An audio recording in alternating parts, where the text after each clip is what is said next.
We are formless. We are the very discipline and morality that Americans invoke so often. How can anyone hope to eliminate us?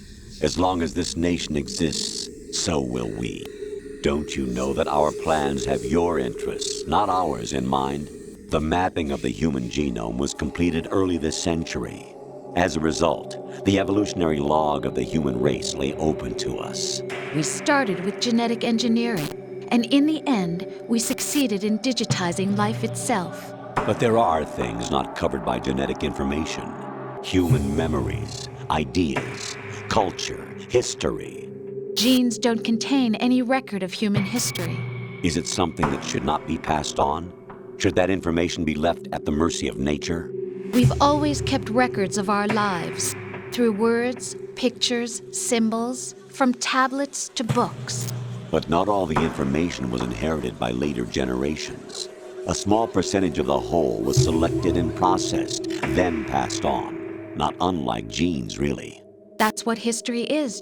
But in the current digitized world, trivial information is accumulating every second, preserved in all its triteness, never fading, always accessible. Rumors about petty issues, misinterpretations, slander. All this junk data, preserved in an unfiltered state, growing at an alarming rate.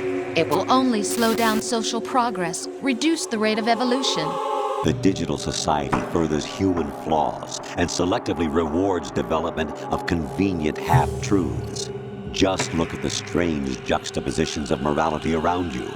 Billions spent on new weapons in order to humanely murder other humans. Rights of criminals are given more respect than the privacy of their victims.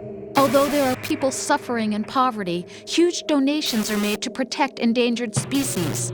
Everyone grows up being told the same thing. Be nice to other people.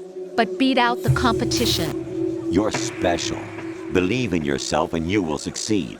But it's obvious from the start that only a few can succeed. You exercise your right to freedom, and this is the result. All rhetoric to avoid conflict and protect each other from hurt. The untested truths, spun by different interests, continue to churn and accumulate in the sandbox of political correctness and value systems. Everyone withdraws into their own small gated community, afraid of a larger forum. They stay inside their little ponds, leaking whatever truth suits them into the growing cesspool of society at large. The different cardinal truths neither clash nor mesh. No one is invalidated, but nobody is right. Not even natural selection can take place here. The world is being engulfed in truth. And this is the way the world ends, not with a bang, but a whimper.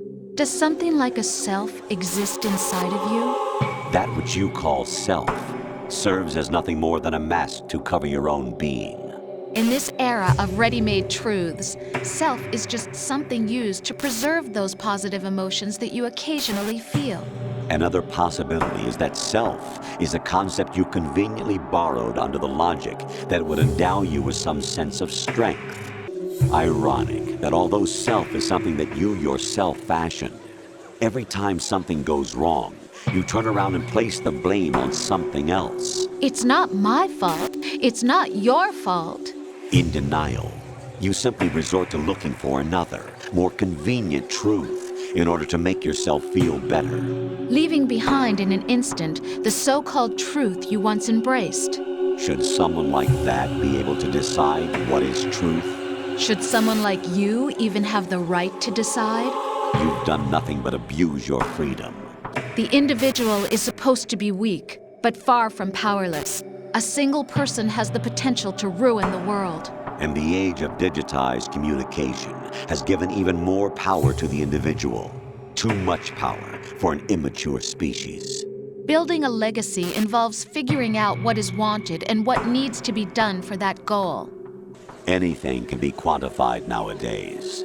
You turn your back on everything you don't like. You do whatever you like, see only the things you like, and for yourself alone. It occurred to you to do nothing but look out for yourself. Just as in genetics, unnecessary information and memory must be filtered out to stimulate the evolution of the species. And you think you're qualified to decide what's necessary and not?